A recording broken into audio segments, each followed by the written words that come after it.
Hello central government employees, अगर आपका तबादला एक नई पोस्ट पर हो गया है तो क्या आप जानते हैं कि ज्वाइनिंग टाइम के दौरान आपको कौन कौन से लाभ मिलते हैं?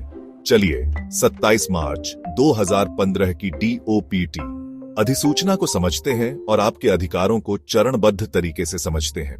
ज्वाइनिंग टाइम वह अवधि है जो सरकारी कर्मचारियों को तबादले के बाद नई पोस्ट पर ज्वाइन करने के लिए दी जाती है। यह समय आमतौर पर कुछ दिनों से लेकर कुछ हफ्तों तक हो सकता है, जो कर्मचारी की नई पोस्टिंग की दूरी और अन्य प्रशासनिक आवश्यकताओं पर निर्भर करता है। इस समय के दौरान आपको ड्यूटी पर माना जाता है और आप हकदार होते हैं ज्वाइनिंग टाइम पे, जो कि आपके पुराने पोस्ट को छोड़ने से पहले की सैलरी के बराबर होती है।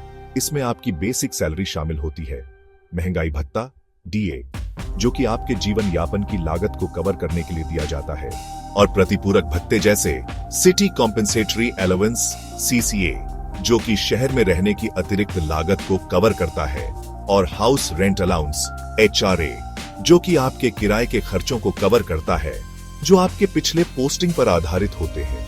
ये सभी भत्ते सुनिश्चित करते हैं कि कर्मचारी को वित्तीय रूप से कोई नुकसान न हो और वह नई पोस्टिंग पर ध्यान केंद्रित कर सके। मान लीजिए आपका तबादला दिल्ली से मुंबई हो गया है। यह एक बड़ा बदलाव है और इसके साथ कई सवाल भी आते हैं।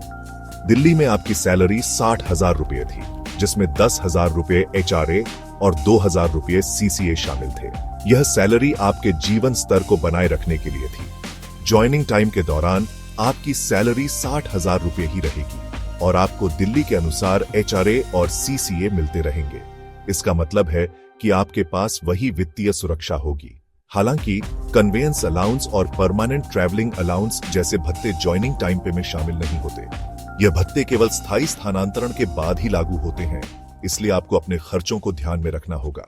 आपके नए प्रशासनिक प्राधिकरण, जहां आप तबादले के बाद ज्वाइन कर रहे हैं, आपके ज्वाइनिंग टाइम की सैलरी का भुगतान करने के लिए जिम्मेदार होते हैं।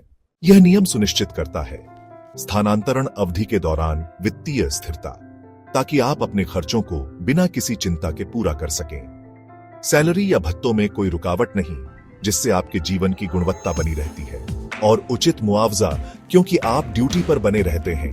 यह नियम आपके अधिकारों की रक्षा करता है। ज्वाइनिंग टाइम के दौरान अपने अधिकारों को समझना ट्रांजिशन को सुगम और तनाव मुक्त बनाता है। यह आपको मानसिक शांति देता है।